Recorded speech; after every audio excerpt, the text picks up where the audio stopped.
नमस्कार साथियों, हिंदी नेटशाला चैनल में आप सभी का पुनः हार्दिक अभिनंदन है। जैसा आप सभी जानते हैं, अपने इस चैनल पर हम हिंदी की उच्च स्तरीय प्रतियोगी परीक्षाओं की तैयारी करते हैं और इसी क्रम में हम हिंदी साहित्य के अध्ययन को प्रैक्टिस बुक के माध्यम से कर रहे हैं और हम पढ़ रहे हैं आधुनिक गद्य विधाओं के विकास के अंतर्गत उपन्यास गद्य विधा को। उपन्यास गद्य विधा से संबंधित जितने भी प्रश्न आपके बन सकते हैं उन सब का संकलन इन प्रैक्टिस सेट्स में किया गया है। आप इन्हें प्रैक्टिस सेट, मॉडल पेपर, आप पुराने पेपर जो भी नाम देना चाहें दे लीजिए, लेकिन आपकी जो आगामी परीक्षाएं हैं उनके लिए यह अति उपयोगी है। तो कृपया पूर्वक आप प्लेलिस्ट से ये जितने भी वीडियो हैं उनको क्रमबद्ध रूप से देखें। इससे होगा क्या कि आपने जितनी भी पढ़ाई की है उसका रिवीजन हो जाएगा। सबसे अच्छी बात, ये बिल्कुल नए पैटर्न पे आधारित है। जैसे वर्तमान में आपका नेट का या असिस्टेंट प्रोफेसर पीजीटी आपने देखा होगा फर्स्ट ग्रेड वाला जैसा बन के आ रहा, उसी तरीके के हैं। आइए पहला और उपन्यास गद्य विधा का 491वां प्रश्न देख लेते हैं। अब आप देख लीजिए कि इससे पूर्व हमने कितने प्रैक्टिस सेट कर लिए। यदि आप वर्तमान समय में परीक्षाओं में अपना स्थान बनाना चाहते हैं तो पढ़ने के साथ रिवीजन आपके लिए बहुत ज़रूरी है। तो रिवीजन के लिए प्लेलिस्ट आप चेक कर लीजिएगा। उस युवती के प्रति, ये कथन है, गोदान का कथन है, उस युवती के प्रति मेरे मन में जो प्रेम और श्रद्धा है वह ऐसी है कि अगर मैं उसकी ओर वासना से देखूं तो आंखें फूट जाएं। सीधा सा प्रश्न है ये। आपको न भी याद हो तो वो प्रसंग याद होगा जब वो मालती और मेहता शिकार के उसमें जाते हैं तो फंस जाते हैं। तब मेहता की मदद एक लड़की करती है जो पहाड़ पर चढ़कर जाती है और मेहता उसे बड़े ध्यान से देखते हैं। तो मालती उसको लेके कुछ कमेंट करती है तो मेहता चिढ़ जाते हैं, क्योंकि उनकी जो दृष्टि है वो वासना की वहाँ नहीं है बल्कि श्रद्धा की दृष्टि से देखते हैं कि वो कितनी मेहनती है ना। कुछ लोगों को लड़कियां लिपस्टिक काजल से लिपि पुती अच्छी लगती हैं, लेकिन मेहता दार्शनिक प्रवृत्ति के इंसान है। उसको वो लड़की जो बिना मेकअप के है और जिसके शरीर से पसीने की गंध आ रही है और जिसके शरीर से पसीने की बूंदें टपक रही हैं, जो उसके आत्मसम्मान और उसकी मेहनत को प्रदर्शित करते हैं, मेहता को वो पसंद आती है। तो सही उत्तर है ऑप्शन ए, मेहता और मालती। ठीक है। अब गोदान, मैं बार बार कह रही हूँ, किसी उपन्यास से प्रश्न पूछा जाए या न पूछा जाए ये पसंद पर डिपेंड करता है पेपर सेटर की, लेकिन गोदान से न पूछा जाए ऐसा नहीं होगा। तो कृपया करके प्लेलिस्ट में उपलब्ध है इसी चैनल की, गोदान पढ़ डालिए आप 2 से 3 बार ध्यानपूर्वक, है ना। वर्तमान में भी इस बार जो आपका नेट का पेपर कैंसिल हो गया 16 जून 2024 वाला, उसमें भी जो गाना आया वो होरी गा रहा है ना, अमुआ वाला गाना। तमस उपन्यास का पात्र कौन सा नहीं है? रत्तो, नत्थू, हयात बख्श और रिचर्ड। तो रत्तो नहीं है, ठीक है। ये सब बाकी तो हैं, रत्तो इसका पात्र नहीं है। तमस हमने हिंदी बुकशाला पे पूरा पढ़ा है, आपको सुनना ही होगा और कोई ऑप्शंस नहीं है। आप लोग जो शॉर्टकट्स से तैयारी करना चाह रहे थे घंटे भर की क्लासेस देखकर या केवल रचनाओं को रटकर, तो वो अब पॉसिबल नहीं होगा। जो भी सिलेबस में लगा हुआ है हम तो अपने दोनों चैनल्स पे पहले से उनको पढ़ रहे हैं, लेकिन विद्यार्थी क्या है, जैसे बार बार मैं कहूँ ना, उस चीज़ को नहीं मानते। जब पेपर में धक्का लगता है तब मानते हैं, क्योंकि अब जब पेपर सामने आया तो बहुत से विद्यार्थियों को समझ में नहीं आया। जिन्होंने रचनाएं पढ़ी उन्हें पेपर बहुत ईजी लगा, जिन्होंने रचनाएं नहीं पढ़ी, जो केवल हिंदी साहित्य का इतिहास ही पढ़कर चले गए, उनके लिए पेपर बहुत टफ था। खैर, दूसरा चांस मिलेगा, पुनः गलती ना करें, रचनाओं को पढ़ना प्रारंभ कर दें। बहुत सारी बातें हो गई, अब फटाफट से प्रश्न करेंगे। बाणभट्ट की आत्मकथा उपन्यास के पात्र हैं राजकुमारी, चंद्र दीक्षिता, सुचरिता, पत्रलेखा और ऋतंभरा। तो ऑप्शन ए 1 और 2 विकल्प सही है। बाणभट्ट की आत्मकथा उपन्यास के पात्र हैं राजकुमारी, चंद्र दीक्षित और सुचरिता। तो ये उपन्यास से आपके हिंदी नेट 2020 और 21 वाला जो साइकिल था, ये उसी के प्रश्न चल रहे हैं। देखिए कितने प्रश्न आपके आए हैं, अभी काउंट करके बताएंगे, पहले जल्दी से पढ़ लेते हैं। आज के सारे वही हैं ना, 1900, ये आपका 20 और 21 की जो फर्स्ट शिफ्ट वाला पेपर है उसके हैं सारे प्रश्न। चलिए, अब इनमें किसकी रचनाकार और उनके विषयों को सुमेलित करना है विशेषतः। तो इसमें सुमेलित करना था रचना और उसका विषय। ठीक है, हम रचनाकार भी देखेंगे। देखिए, पहली रचना है धरती धन्ना अपना। इसका विषय वस्तु क्या है? दलित जीवन।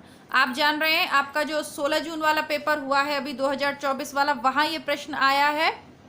ठीक है, पंजाब के दलित आया है ना ऐसा कुछ करके, तो आप लोगों को अच्छे से याद होगा। तो आपका जो प्रश्न है,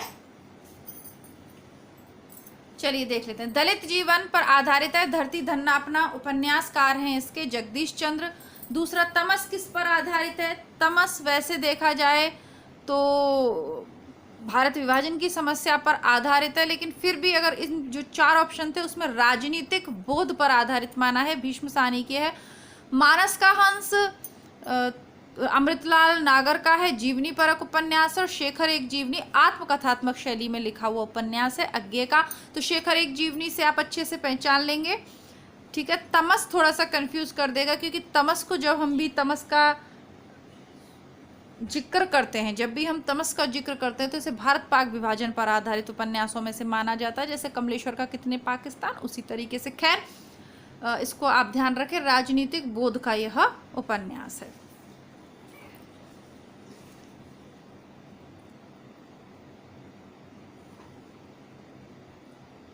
राजनीतिक दलों द्वारा सांप्रदायिकता के लाभ का चित्रण किया है। हाँ, जहाँ प्रारंभ होता है ना, वो उसके सीढ़ी पे, मंदिर की सीढ़ी पे उसको फेंक के आता है। मास्टर रामदास नथु मेहता, हयात बख्श आदि इसके प्रमुख पात्र हैं।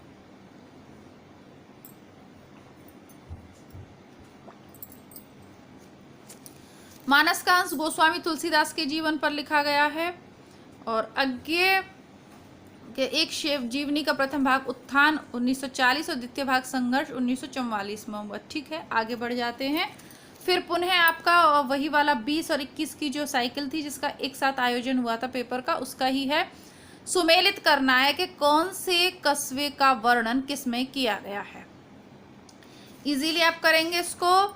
झूठा सच में कहाँ का वर्णन है? लाहौर का। झूठा सच में लाहौर का वर्णन है। राग दरबारी शिवपालगंज का। राग दरबारी में शिवपालगंज का है, ये पुराने पेपर में बार बार पूछा है।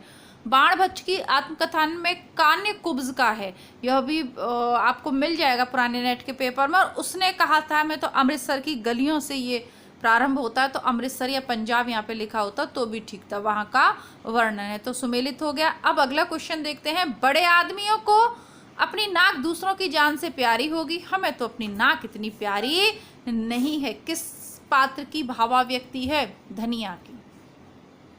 ठीक है ना, धनिया की है। जब वो झुनिया उसके पास शरण मांगने के लिए आती है, तब वहाँ पर यह प्रसंग आता है। आपको प्रसंग याद रहेगा तो पात्र याद रहेंगे। देखिए, गोदान आप पढ़ेंगे, तमस पढ़ेंगे, मैला आंचल पढ़ेंगे, झूठा सच पढ़ेंगे, शेखर एक जीवनी पढ़ेंगे, राग दरबारी पढ़ेंगे। ये वो इतने सारे उपन्यास जब आप पढ़ेंगे ना, देखिए जो लंबे समय से तैयारी कर रहे हैं अथवा जो प्राइवेट शिक्षक के रूप में किसी कॉलेज या बड़े संस्था में अपनी सेवाएं दे रहे हैं, उनके लिए तमस अलग है, मैला आंचल अलग है, गोदान अलग है। या जो शिक्षक वर्ग है जो तैयारी करवा रहा है सालों से, उनके लिए इस सब में अलग अलग हैं। आप कहोगे अरे यार, गोदान को कोई कैसे मैला आंचल से मिला सकता है? लेकिन जब नई नई तैयारी प्रारंभ की जाती है, जब आप एमए करके इतनी सारी किताबें नहीं पढ़ते हो 1 वीक सीरीज से या शॉर्टकट के माध्यम से, जब हम एमए कर लेते हैं, क्योंकि उसमें पास होने के लिए उतना काफ़ी होता है, तब ये सारे उपन्यासों के पात्र एक जैसे लगते हैं। फिर उन उपन्यासों के पात्रों को कैसे पहचाने? जैसे कई बार आप कमेंट करते हो कि मैम आपको इतनी सारे राइटर्स की पंक्तियाँ कैसे याद हैं, कैसे याद हो जाती हैं? बस उसका एक ही तरीका है कि जब हम मूल कृति को पढ़ लेते हैं तब कन्फ्यूज़न दूर हो जाता है। जैसे गोदान में अब कोई भी, जैसे मुझे भी याद नहीं है, लेकिन ये जैसे प्रसंग आया कि बड़े आदमियों को अपनी नाक दूसरों की जान से प्यारी होगी, हमें तो इतनी नाक प्यारी। तो जान किसकी? एक तो वो सीलिया की बचाती है लास्ट में धनिया, और एक वो जो झुनिया लड़की होती है ना, उन दोनों प्रसंगों में से किसी एक प्रसंग में प्रसंग याद रहता है। जब आप कहानी पढ़ते हो प्रसंग याद रहता, और फिर गलती की संभावना नहीं रहती, फिर आपको रटना नहीं पड़ता। ठीक, मैं आपको जो बार बार कही बात उसी को बार बार रिपीट करूँगी कि आपको इधर उधर कहीं भटकने की ज़रूरत नहीं है।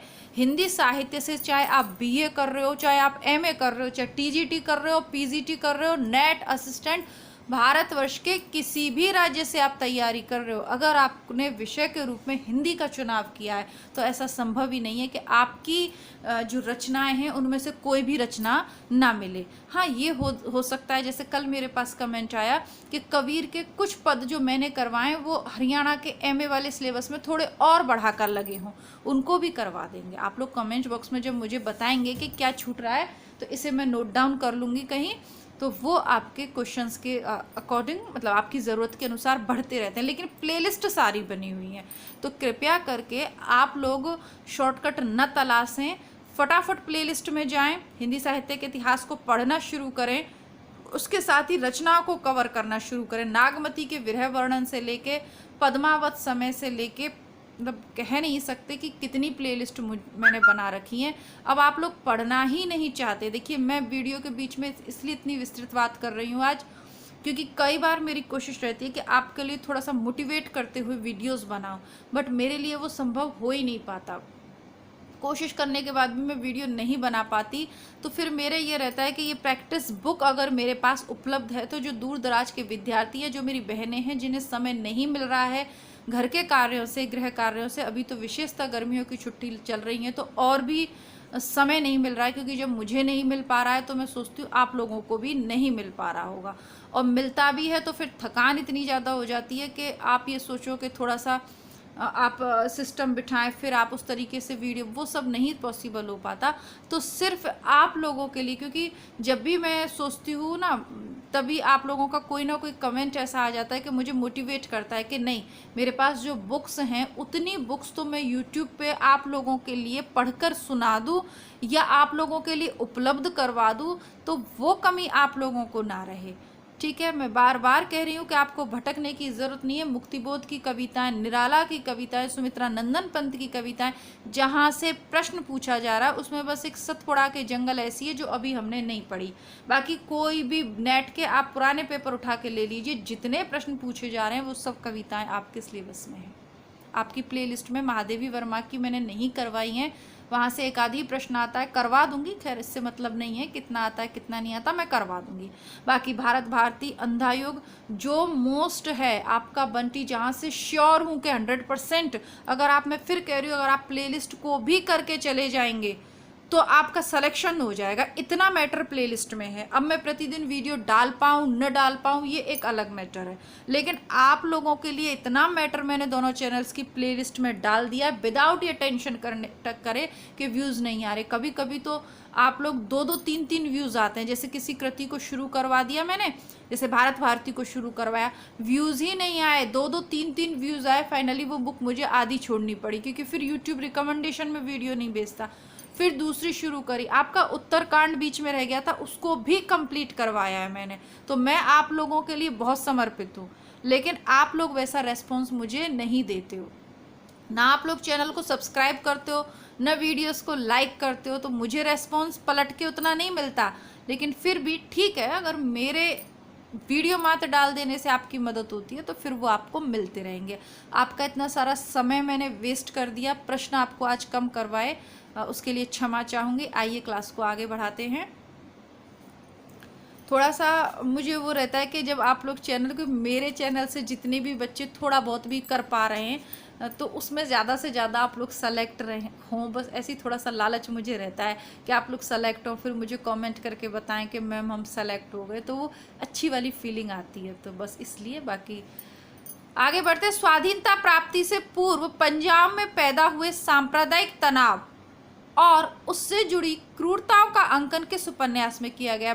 तमस में, है ना। तमस में क्या हुआ, जैसे मैंने आपको बताया कि सांप्रदायिकता या भारत पाक विभाजन उससे संबंधित ज़्यादा है, लेकिन राजनीतिक उससे तो शुरुआत होती है। खैर जो भी है, दोनों ऑप्शंस यहीं दे दिए गए हैं। तमस इसका सही उत्तर है, भीष्म साहनी जी का है, बुकशाला से पढ़ लीजिएगा इसको, हिंदी बुकशाला से। प्रकाशन वर्ष के अनुसार उपन्यासों का सही अनुक्रम कौन कौन सा है? अब देखिए, जो आपके सिलेबस में है ना, उनके अनुक्रम रट लीजिए आप, बाकी के तो चाहे कर पाएँ या ना कर पाएँ, पर जो सिलेबस में उपन्यास हैं उनको रट लीजिएगा। झूठा सच यशपाल का 1958, 1960 में दूसरा भाग। राग दरबारी श्रीलाल शुक्ल का है 1968। मानस का हंस अमृतलाल नागर 1972। जिंदगी नामा कृष्णा सोबती 1979। ठीक है, इसी के साथ आगे बढ़ रहे हैं। अमृतलाल नागर द्वारा रचित कौन सा नहीं है? सीमाएं टूटती हैं, एकदा नैमिषारण्य, शतरंज के मोहरे, कथा कहो उर्वशी। तो सीमाएं टूटती हैं तथा कथा कहो उर्वशी उपन्यास अमृतलाल नागर द्वारा रचित नहीं है। और कौन कौन से? एकदा नैमिषारण्य और शतरंज के मोहरे। और बाकी सीमाएं टूटती श्रीलाल शुक्ल का है और कथा कहो उर्वशी देवेंद्र सत्यार्थी का है। अमृतलाल नागर द्वारा रचित अन्य उपन्यास हैं एकदा नैमिषारण्य, शतरंज के मोहरे। अमृत और विष बहुत फेमस हुआ है, पर फेमस वाले वर्तमान में पूछे नहीं जा रहे। सात घूंघट वाला मुखड़ा, मानस का हंस, नाच्यो बहुत गोपाल और खंजन नयन। तो इनके जो अब तक ज्यादा पूछे जाते हैं वह हैं अमृत विष, मानस का हंस, नाच्यो बहुत गोपाल और खंजन नयन। बट जो पूछे जाते रहे हैं वो अब नहीं पूछे जाएंगे। जैसा मैंने कहा, नए पैटर्न में आपसे वो रचनाएं पूछी जा रही हैं जो प्रसिद्ध नहीं है, उतनी ज्यादा नहीं है उस लेखक की। आगे के उपन्यासों के पात्र हैं राधिका, भुवन, प्रशांत और सरस्वती। देखिए, भुवन तो है और सरस्वती भी है। भुवन इनका नदी के द्वीप का है। भुवन, रेखा, गौरा और चंद्र माधव। शेखर एक जीवनी का है। शेखर, सरस्वती, शारदा और शशि अपने अपने अजनबी के हैं, सेल्मा और योग के। तो कुल मिलाकर राधिका और प्रशांत नहीं है, बाकी भुवन और सरस्वती इनके उपन्यासों के पात्र हैं। तो आप पहले उपन्यास पढ़ोगे तभी तो पात्र कर पाओगे। आगे बढ़ते हैं। आपके यूजीसी नेट के देखिए बहुत सारे प्रश्न पूछे गए हैं इसी पेज से मतलब उपन्यास विधा से। मैला आंचल उपन्यास के पात्र कौन कौन से हैं? कमला और सहदेव मिसिर, शहन नवाज और बालभद्र नारायण नहीं है। कमला और सहदेव मिसिर मैला आंचल उपन्यास के पात्र हैं। मैला आंचल आंचलिक उपन्यास है, फणीश्वरनाथ रेणु का 1954 में लिखा है। बाकी आप पात्र याद रखेंगे तो मैला आंचल हिंदी बुकशाला की प्लेलिस्ट में पूरा उपलब्ध है, आप पढ़ लीजिएगा। यशपाल कृत झूठा सच उपन्यास के केंद्रीय विषय कौन से हैं? विभाजन की त्रासदी बिल्कुल है, नारी की विवशता और शोषण, सांप्रदायिक दंगों की भयावहता, भारत छोड़ो आंदोलन। तो सबसे ज्यादा सही इसका होगा विभाजन की त्रासदी और सांप्रदायिक दंगों की भयावहता, ऑप्शन बी। दो बार प्रथम भाग का नाम है वतन और देश। ठीक है, तो वतन और देश विभाजन पे आ गया और देश का भविष्य सांप्रदायिक दंगों में उलझ गया। तो 58 और 60 इस तरीके से यह विभाजित है।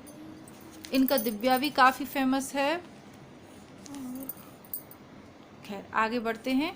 उपन्यासों का सही अनुक्रम हमें लगाना है। शेखर एक जीवनी 1940 और 1944 में भाग 2, बाणभट्ट की आत्मकथा 46, मैला आंचल 54 और तमस 73 में।